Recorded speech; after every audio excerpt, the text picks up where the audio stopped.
오늘 읽은 말씀이 그야말로 예수님께서 십자가에 달리신 그 상황이죠. 그 상황의 이야기입니다. 많은 사람들이, 많은 학자들이 십자가에 대해서 이야기를 합니다. 어떤 사람은 그리스도의 십자가가 우리에게 가장 위대하고 영광스러운 주제라고 이야기를 해요. 또 십자가는 기독교의 중심이다라고도 얘기하고, 그리스도의 십자가 안에는 형용할 수 없는 하나님의 선하심, 하나님의 자비로우심이 있어서 온 세계에 비춰지고 있다, 이렇게 얘기하는 사람도 있습니다. 또 십자가의 의미가, 사실 오늘 본문에는 그 예수님이 십자가에 못 박혀 죽으시는 이 광경을 사실적으로 적고 있는데요, 과연 그 의미가 무엇인가 하는 것은 여기 말고 다른 곳에도 많이 있습니다. 구약 성경에서는 끊임없이 이 온 인류가 구원받기 위해서 구원자가 올 것이라는 얘기를 끊임없이 합니다. 그리고 그 구원자가 와서 우리를 위해서 대신 죽을 거라는 얘기가, 예언이 계속되어 왔습니다. 그러니까 이 성경 전체를 십자가를 중심으로 나눠보면 그 십자가 앞에는 앞으로 오게 될 구원의 특징이 무엇이냐면 바로 십자가의 구원이다, 이것이 계속해서 예언이 되어 있고, 십자가의 사건 이후에는 이미 이루어진 십자가의 사건이 어떤 의미인가 하는 것을 계속해서 이야기를 하고 있습니다. 예를 들어서 후반부에 바울을 보면 고린도전서 15장 3절, 내가 받은 것을 먼저 너에게 전하였노니 이는 성경대로 그리스도께서 우리 죄를 위하여 죽으셨다. 예수님의 십자가가 의미가 있는 것은 성경 앞에서, 성경 뒤에서 이 십자가가 어떤 의미인가를 얘기해 줬기 때문에 의미가 있는 거예요. 성경대로, 그 전에 구약 성경대로 그리스도께서, 예수님은 그리스도라 이겁니다. 구원자라는 얘기죠. 우리 죄를 위하여 죽으셨다. 그게 십자가예요. 수없이 많은 사람들이 십자가형을 당했습니다. 유독 한 사람의 십자가, 양편의 강도의 십자가도 있는데 유독 가운데 그 예수란 사람의 십자가가 왜 의미가 있느냐, 그 의미를 성경에서 설명해 주기 때문에 우리에게 의미가 있는 거예요. 베드로도 고백을 합니다. 베드로전서 3장 18절에 보면 그리스도께서도 단번에 죄를 위하여 죽으사, 이 단번에라는 말은 우리말로 단번에, 단칼에 이렇게 들려지지만, 여기에는 단번에란 말이 그 신약 성경에 보면 영어로 보면 once for all 이라고 표현합니다. 한 번인데 그 한 번이 유일하게 한 번으로 끝납니다. 왜냐하면 이 한 번의 효과가 영원히 가기 때문에. 그것을 영어로 once for all 이라고 그랬는데 우리말로는 그냥 단번에라고 표현되어 있어요. 그러니까 그냥 한 번에라는 의미가 아닙니다. 한 번의 효과가 완벽해서 이 한 번으로 영원히 효과가 있는 것, 그것이 예수님의 십자가예요. 단번에 죄를 위하여 죽으사 의인으로서 불의한 자를 대신하셨으니, 이게 전부 십자가의 의미예요. 죄가 없는 분이 죄 있는 사람을 대신해서 죽었어요. 근데 그 죽은 효과가, 한 번 죽으셨는데 그 효과는 영원히 가는 거예요. 그게 단번에라는 의미예요. 그 다음에 사도 요한도 이야기합니다. 요한일서 2장 2절, 그는 우리 죄를 위한 화목제물이니, 우리 죄의 방향은 하나님을 향한 겁니다. 하나님을 배신한 겁니다. 근데 우리 죄의 문제를 해결함으로써 십자가에서 우리 죄를 위해서 대신 죽으셔서 하나님과 우리의 관계를 회복시켜 줍니다. 그게 화목제물이에요. 우리만을 위할 뿐 아니요 온 세상의 죄를 위하심이라.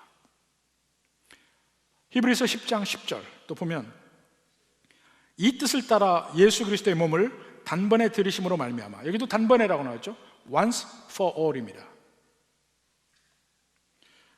단번에 들이심으로 말미암아 우리가 거룩함을 얻었노라. 이렇게 십자가의 의미를 십자가 이후에 수많은 서신서에서 바울도 베드로도 요한도 히브리서도 이렇게 설명하고 있는데, 마태복음에서는 그러한 십자가의 의미나 개념을 설명하지 않고 단지 사실만을 이야기합니다. 여기 십자가에서 2번에 걸쳐서 예수님이 크게 소리를 내는 장면이 있고, 4번에 걸친 자연을 거스르는 초자연적인 표징들이 나옵니다. 오늘 예수님이 십자가에 달려있는 동안에 그것을 한번 따라서 보겠습니다. 제일 첫 번째 초자연적인 표징은 어둠입니다. 어둠, 흑암. 먼저 45절에 보면 땅의 어둠이 나옵니다. 제6시로부터, 제6시가 몇 시냐면 오늘날로 이야기하면 정오입니다. 12시, 낮 12시 정오. 정오에서부터 온 땅에 어둠이 임하여 제9시까지 계속되더니, 제9시는 오후 3시예요. 자, 정오에서부터 오후 3시까지는 한낮입니다. 햇빛이 가장 강하고 밝을 때예요. 근데 그때 어두움이 임하는 거예요. 자연적으로는 될 수 없는 일이죠. 바로 이것은 1차적으로 하나님의 심판을 상징해요. 출애굽 때도 보면 10가지 재앙 중에 흑암의 재앙이 있어요. 애굽 사람들에게만 흑암이 임하고 빛이 이스라엘 백성들에게는 있어요. 심판을 상징하는 거예요. 그 어두움이 심판을 상징하며 하나님의 고통, 하나님의 아들의 고통을 받는 그 아버지의 고통, 또 슬픔, 이런 게 다 그 안에 뭉뚱그려 있다고 생각을 합니다. 근데 이것조차도 이미 구약 성경에 예언이 되어 있습니다. 아모스서 8장 9절에 봅시다. 주 여호와의 말씀이니라. 그날에 내가 해를 대낮에 지게 하여 백주의 땅을 캄캄하게 하며. 마지막 심판날에 백주의 땅이 캄캄하게 돼요. 물론 예수님이 재림하시는 그때에도 그런 일이 일어나겠지만, 예수님의 처음 오신 때 예수님이 십자가에서 돌아가시는 그 순간이 드디어 이 세상이 심판을 받는 날이거든요. 10절에도 보면 너희 절기를 애통으로, 너희 모든 노래를 애곡으로 변하게 하며. 절기는 기쁨의 상징인데 그 전부 애곡으로 바뀐다는 거예요. 모든 사람에게 굵은 배로 허리를 동이게 하며 모든 머리를 대머리가 되게 하며 독자의 죽음으로 말미암아 애통하듯 하게 하며.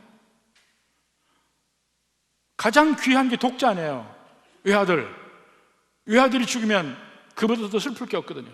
그러한 슬픔을 그날에 보게 될 것이다. 근데 정작 그 슬픔을 제일 먼저 보는 게 성부 하나님이에요. 독자를 잃는 슬픔이 그 안에 있습니다. 이렇게 땅이 어두워지고 있는데, 땅의 어두움뿐만 아니고 예수님에게도, 예수님의 마음에도 어두움이 임해요. 46절에 봅시다. 제9시쯤에 오후 3시죠. 예수께서 크게 소리질러 이르시되 엘리 엘리 라마 사박다니 하시니 이는 곧 나의 하나님 나의 하나님 어찌하여 나를 버리셨나이까 하는 뜻이라. 자, 이 말씀도 이미 구약에 이미 그것이 예언이 되어 있습니다. 시편 22편 1절에 봅시다. 내 하나님이여 내 하나님이여 어찌 나를 버리셨나이까? 어찌 나를 멀리하여 돕지 아니하시오며 내 신음소리를 듣지 아니하시나이까? 시편 22편은 정말 하나님께 버림받은 것 같은 그 하나님의 백성이 하나님께 간구하는 겁니다. 왜 나를 버리십니까? 그리고 간구하고 기도해요. 그 다음엔 마침내 하나님이 그를 살리시고 그를 영광 중에 있게 하시는 면이 나옵니다. 22편 제일 마지막에 보면 29절부터 한번 보면 세상의 모든 풍성한 자가 먹고 경배할 것이요 진토 속으로 내려가는 자 곧 자기 영혼을 살리지 못할 자도 다 그 앞에 절하리로다. 후손이 그를 섬길 것이요 대대의 주를 전할 것이며 와서 그 공의에 태어날 백성에게 전하며 주께서 이를 행하셨다 할 것이로다. 마지막 승리에 대해서 이야기해요. 그런데 십자가가 승리하는 때인데도 아직은 그 전에 버림받음에 대해서 이야기를 하고 있습니다. 시편 22편 1절 말고 그 앞에 21장 가도 주의 구원을 즐거워해요. 22편 후반부에도 주의 구원을 즐거워해요. 그런데 유별나게 십자가에서 나의 하나님이여 나의 하나님이 어찌하여 나를 버리시나이까, 이 말씀을 가지고 그대로 말씀하시는 거예요. 여기만큼 예수님이 가장 인간적으로 보이는 경우가 없습니다. 하나님의 아들로서 권능을 보이고 영광을 보이는 게 아니고 인간으로서 가장 나약한 지경에 가장 괴로운 그 면이 표현되어 있습니다. 예수님은 지금 십자가에 달려서 고통을 받는데 그것이 육체적 고통보다 더 많은 정신적 고통이 또 있습니다. 뭡니까? 자기 백성 유대인들에게 버림을 받죠. 로마인들에게 버림을 받았죠. 제자들에게도 버림을 받았어요. 다 도망가고. 가장 긴밀히 은밀히 교제를 하는 하나님께로부터도 버림을 받아요. 물론 말들이 있습니다. 하나님이 정말 예수님을 버리셨는가? 버리셨다고 한다면 척한 거 아니에요. 진짜 버린 거예요. 그 의미는 뭔가? 왜 버리셨는가? 뭐 여러 가지 생각해 볼 수 있는데 마태복음 그런 거 얘기 않습니다. 어찌하여 나를 버리셨나이까 하고 뭐 이게 삼위일체도 신비함이죠. 어떻게 하나님이 인간이 되십니까? 우리가 이해할 수 없는 면이에요. 근데 우리의 죄 사함도 마찬가지예요. 하나님이시며 인간이신 예수님이 십자가에 가실 때 어떻게 하냐 이거예요. 한면으로는 버림받죠. 그렇지만 다른 한면으로는 삼위일체의 하나님이 서로 긴밀하게 연결되어 있는 것은 영혼 전부터 영혼 후까지 끊어지지 아니에요. 버림받고 끊어지는 것과 영혼이 끊어지지 않는 두 가지 조합이 어떻게 하나가 될 것인가, 이것도 우리는 모르는 일입니다.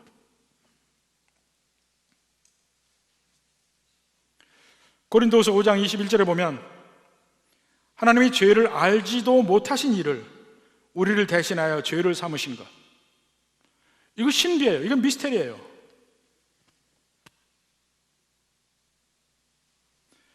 그러나 그러한 하나님의 뜻을 우리가 이해하려고 노력하지만 결국은 이해는 다는 못합니다. 마지막에 우리가 고백할 것은 하나님은 하나님이십니다 하고 고백하고 그 신묘막직한 하나님을 찬양하고 찬미하는 수밖에 없습니다. 로마서 11장 33절 봅시다. 깊도다 하나님의 지혜와 지식의 풍성함이여 그의 판단은 헤아리지 못할 것이며 그의 길은 찾지 못할 것이로다. 누가 주의 마음을 알았느냐? 누가 그의 모사가 되었느냐? 누가 주께 먼저 드려서 갚으심을 받겠느냐? 이는 만물이 주에게서 나오고 주로 말미암고 주에게로 돌아갑니다. 하나님을 하나님을 인정하고 그냥 고백하는 거예요. 하나님은 하나님이십니다. 마치 그 무디의 기도처럼. 무디는 많은 교육을 받지도 않은 사람입니다. 그런데 그것이 오히려 그의 메시지를 단순하고 명료하고 강력하게 만듭니다. 그가 기도할 때도 아주 단순하고 명료하게 기도했어요. 하나님은 하늘 저 높은 곳에 계시고 이 작은 나는 이 땅에 있나이다. 하나님은 저 높은 곳에 계시고 작은 나는 이 땅에 있나이다. 이렇게만 기도하더래요. 근데 그 안에 하나님을 하나님으로 인정하는, 고백하는 깊은 이해가 그 안에 있는 거예요.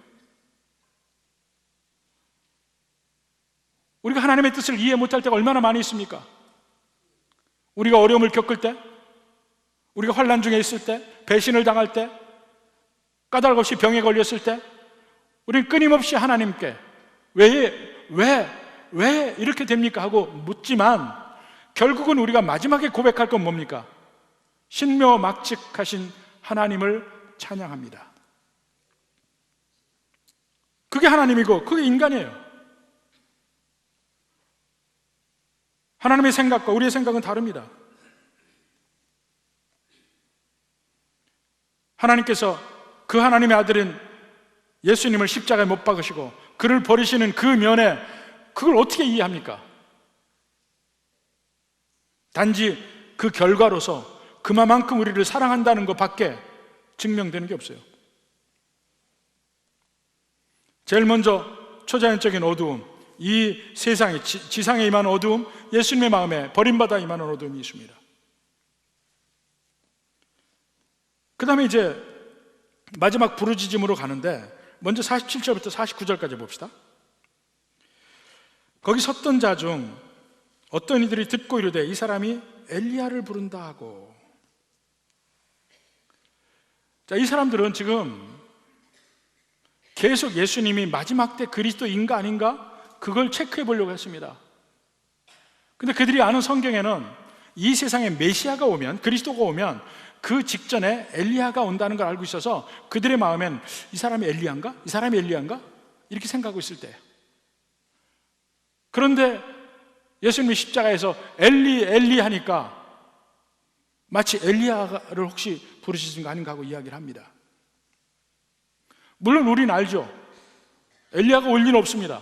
변화선상에서 이미 예수님과 그는 만났고, 또 그 엘리야의 역할, 말라기서에 얘기하는 그 주의 길을 예비하는 그 엘리야의 역할은 세례 요한이 이미 한 걸 다 압니다. 더구나 예수님이 구세주로 오셨는데 또 다른 예비하는 사람이 그 다음에 올 리가 없죠. 안 써도 될 분 굳이 씁니다. 마태복음에서. 그 이유가 뭘까 하고 생각을 합니다. 근데 지금 마지막 순간 예수님이 십자가에 달려서 부르짖는 그 순간까지도 이스라엘 백성들은 예수님에 대해서 오해하고 있는 거예요.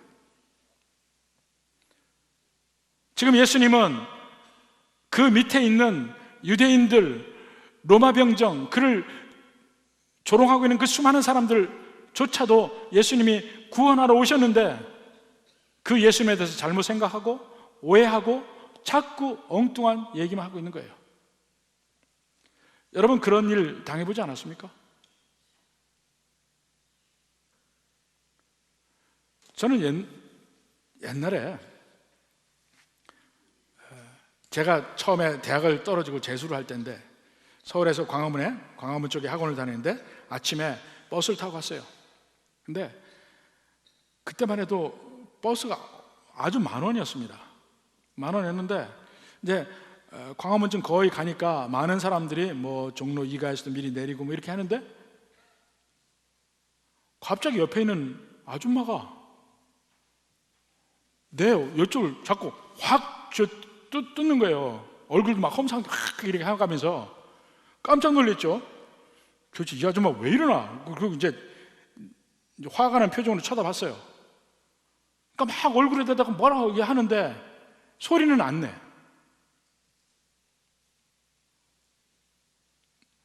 근데 한 정거장 가서 옆에 있던 나이 든 중년 아저씨가 한 분이 내렸는데 내리자마자 그 아줌마가 얘기하기를 저 사람이 소매치기였다는 거예요.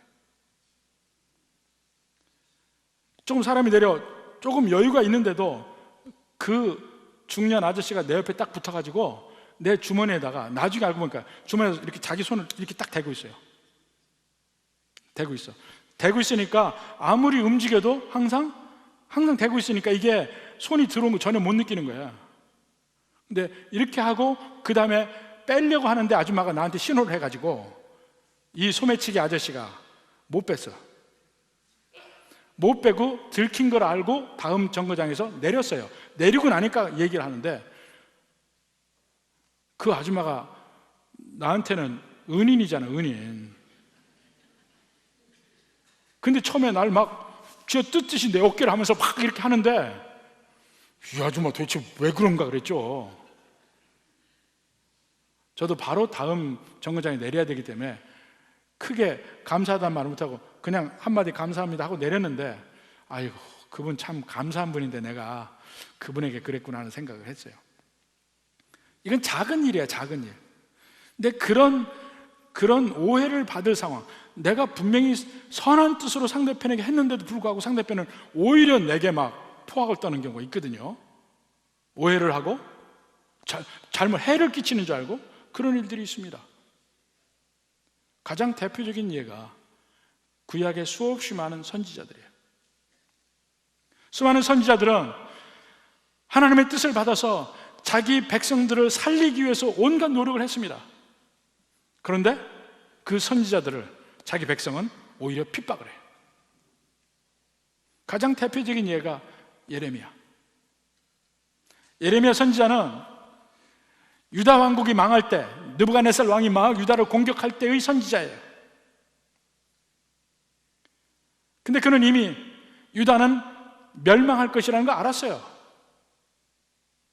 저 느부갓네살 왕이 유다를 멸망시키고 그 안에서 포로로 잡혀서 70년 사는 것을 예레미야는 이미 알았어요. 그래서 더 이상 우리 괴롭게 하지 말고 항복하자. 그게 하나님의 뜻이다. 그러니까 많은 거짓 선지자들이 나타나서 예레미야 뺨도 치고 하나님이 우리를 구원하실 거라고 막 얘기하고, 사람들은 전부 그 사람들 말 듣고 있다가 나중에 예루살렘이 엄청난 고난을 당합니다. 예레미야는 감옥 속에서 예루살렘이 멸망하는 걸 봅니다. 결국 예레미야 선지자는요, 나중에 그 바벨론에 반란을 일으키는 사람들이 패퇴하게 되니까 그 예레미야를 끌고 애굽으로 갑니다. 그 예레미야는 결국 애굽까지 끌려가서 거기서 죽어요.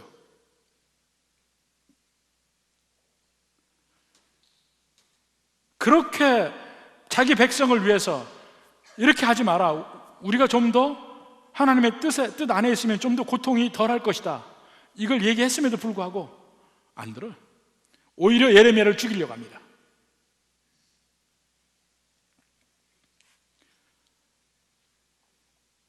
오늘날에도 그런 일은 얼마든지 있을 수 있어요.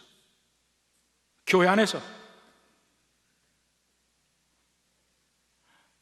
교회를 위해서 헌신하고 노력하고 이렇게 하더라도 오히려 그것 때문에 넘어뜨리려고 하고 잡아먹으려고 하고 온갖 짓을 합니다. 그 극치가 사실은 예수님이에요.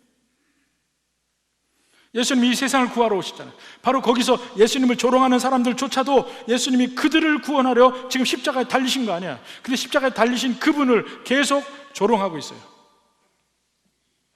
오해하고 있고, 그 십자가에서 육체적 고통 말고 그 버림받은 외로움과 고통, 심지어는 엘리 엘리 람마 사박다니 하는데도 엘리야인가 보다 얘기하는 거예요. 그게 전부 예수님에게 고통으로 온 거예요. 십자가의 고통. 그리고는 그들이 예수님을 또 놀리는 일을 합니다. 48절에 그 중에 한 사람이 곧 달려가서 해면을 가져다가 신포도주라는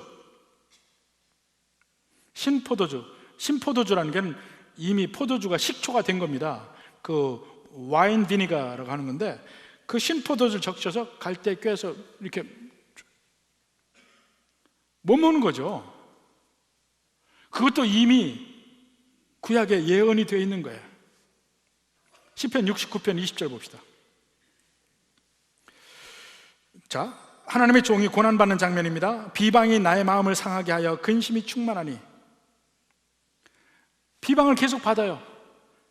그러니까 머릿속에 근심이 충만해. 불쌍히 여길 자를 바라나 없고, 내가 애매히 당하고 있는데, 애매히 비방을 당하는데 나를 불쌍히 여겨줄 사람을 찾는데도 없어요. 긍휼히 여길 자를 바라나 찾지 못하나이다. 나를 긍휼히 여기는 사람도 없어요. 그들이 쓸개를 나의 음식물로 주며, 쓸개 진짜 씁니다. 웅담 좋아하는 사람들은 먹어봤을 거예요. 엄청 써요. 쓴 것의 대표가 그 쓸개예요. 근데 쓸개를 음식물로 준다는 거예요. 고통스럽게 하는 거죠. 목마를 때 식초를 마시게 하였사오니. 지금 예수님께 준 게 신포도주, 이게 식초거든요. 그게 그대로 이루어지는 거예요. 예수님의 고통이 어디까지 가는지를 충분히 표현하고 있습니다. 이렇게 십자가 위에서 정신적으로, 육체적으로 고통과 조롱을 당하면서 마침내 마지막 숨이 끊어집니다. 50절에 봅시다. 예수께서 다시 크게 소리 지르시고 영원히 떠나시니라. 크게 소리 지르고 영원히 떠나시니라. 영원히 떠났다는 것은 스스로 영혼을 내어놓았다는 얘기예요. 이거 수동태가 아닙니다. 능동적으로 영혼을 내어놓았다. 심장이 멎는 순간, 호흡이 멎는 순간 영혼을 내놨다. 그리고는 그때 크게 소리를 질렀다고 마태는 이야기하는데, 요한복음에 보면 그 소리의 내용이 나옵니다. 요한복음 19장 30절 봅시다. 예수께서 신포도주를 받으신 후에, 같은 얘기죠, 받으신 후에 이르시되 다 이루었다 하시고 머리를 숙이니. 다 이루었다는 말을 했다는 거예요. It is finished. 그러니까 예수님이 이 세상에 와서 해야 될 일을 다 마쳤다는 거예요. 드디어 온 인류를 구원할 일을 다 마쳤다는 거예요. 승리하신 것이죠. 예수님은 지금 마지막 끝까지 견뎌서 십자가에서 내려오지 아니하시고 온갖 고통을 겪으시고 마지막 영혼을 내놓는 그 때에 다 이루었도다. 승리자로서 죽음을 맞습니다. 승리했습니다. 그 다음에 예수님의 십자가에 죽으심 이후에 세 가지 표징이 또 나옵니다. 초자연적 현상의 표징이 나옵니다.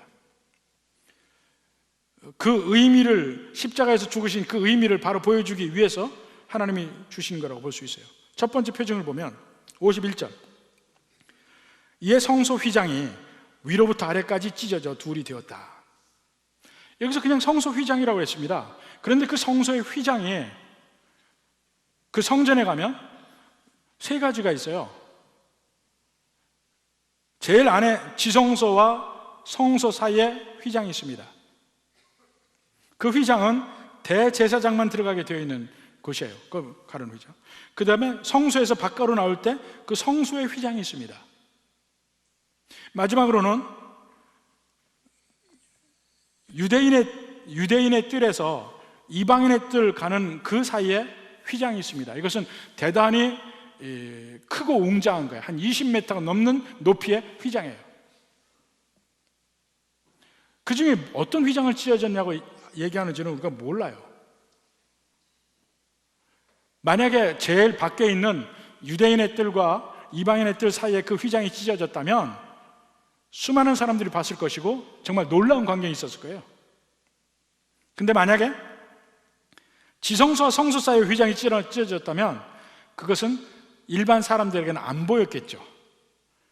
그렇지만 신학적 의미는 더 큽니다. 신학적 의미는 더 커요. 어찌됐든 간에 예수님의 죽으심과 성소의 휘장 찢어진 것과는 어떤 관계일까, 그 무슨 의미일까 하는 것을 보면 두 가지 의미를 얘기할 수 있습니다. 첫째로는 드디어 예수님이 십자가에서 죽으신 이후에 이 세상의 성전은 더 이상 필요가 없어졌어요. 예수님은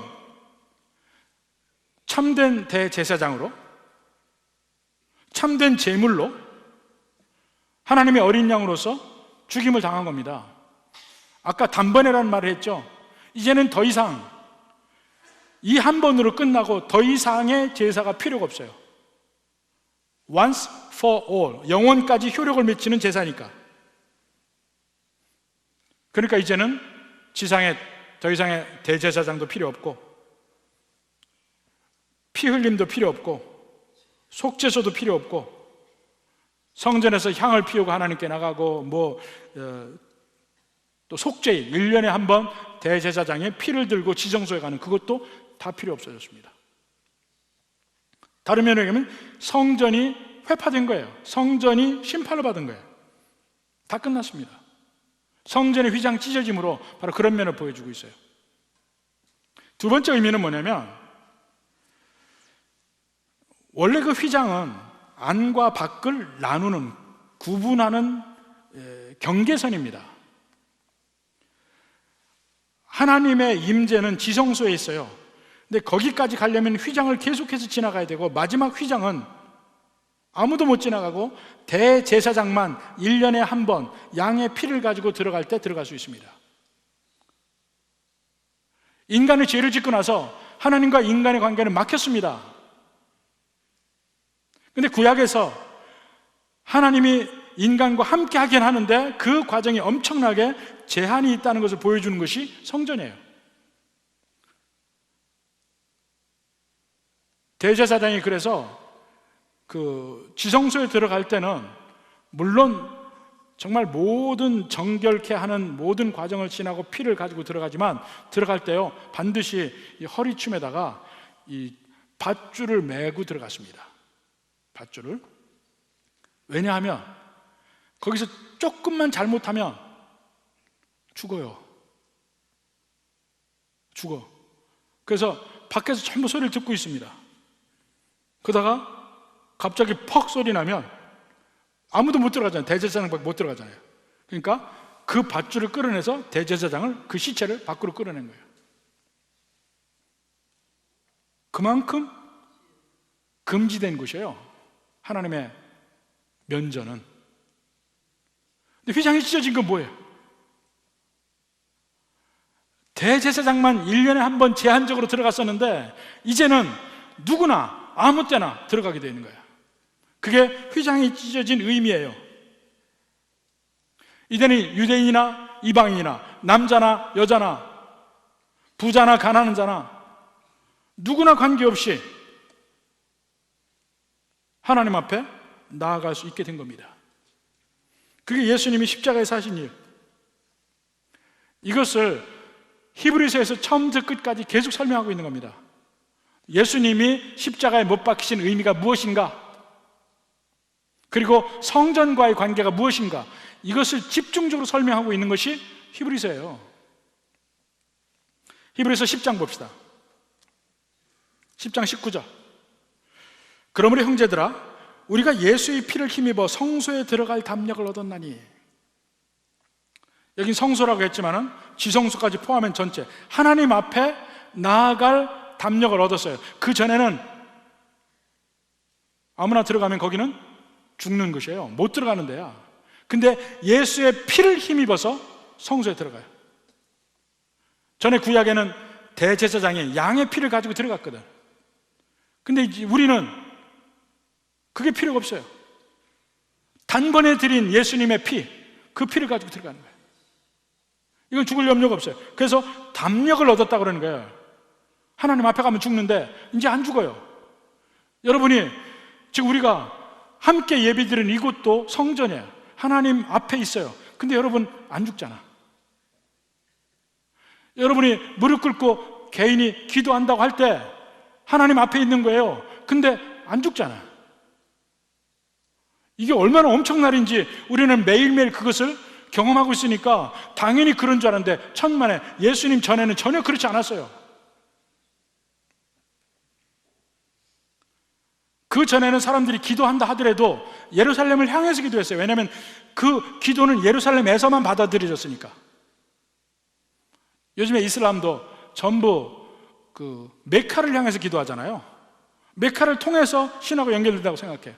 근데 우리는요, 아무 데를 향해도 돼. 예루살렘 쪽에다가 궁둥이를 대고 해도 돼. 아무 관계없어요.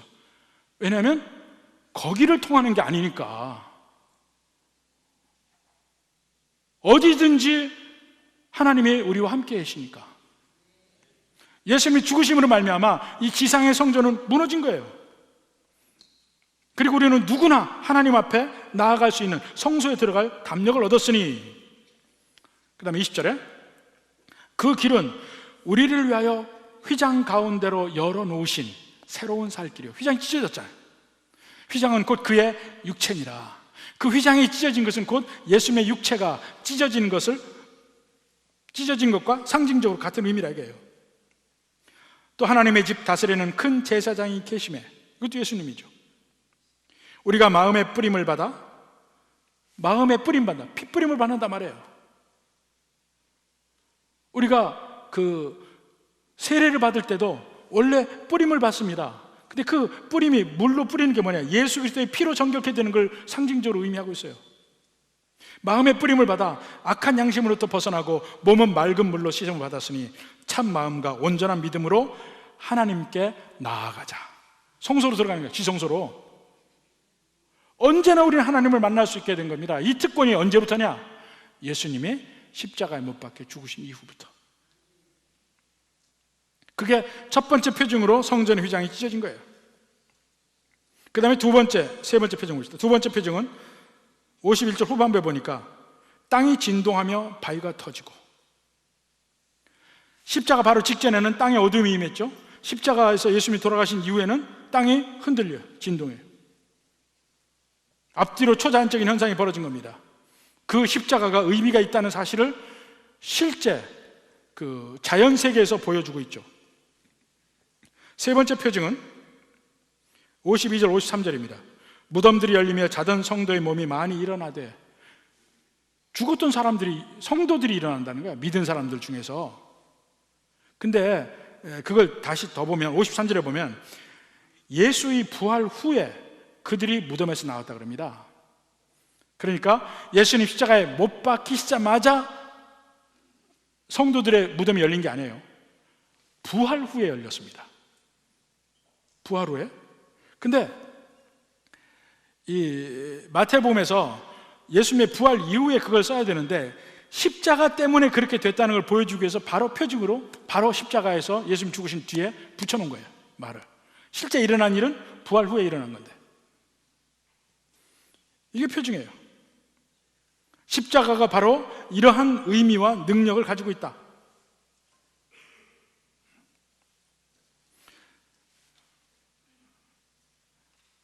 예수님의 부활은 예수님의 죽음이 있기 때문에 부활이 있는 것이죠. 예수님의 죽음은, 한 사람의 죽음으로 말미암아 수없이 많은 사람들을 살리는 능력이 있는 것이 예수님의 십자가 아닐까. 그때 어떤 사람들이 살아나는지는 우리는 모르겠습니다. 그러나 그것은 표징적인 의미지 우리가 지금 고대하는 부활과는 좀 달라요. 그때 살아났던 사람들도 다시 죽었을 거야. 표징으로 보인 거니까. 근데 우리가 고대하는 부활은요, 다시 죽지 않는 부활입니다. 이 세상을 떠나 우리가 천국 갈 때 영원히 죽지 않는 부활, 그것을 우리가 기다려요.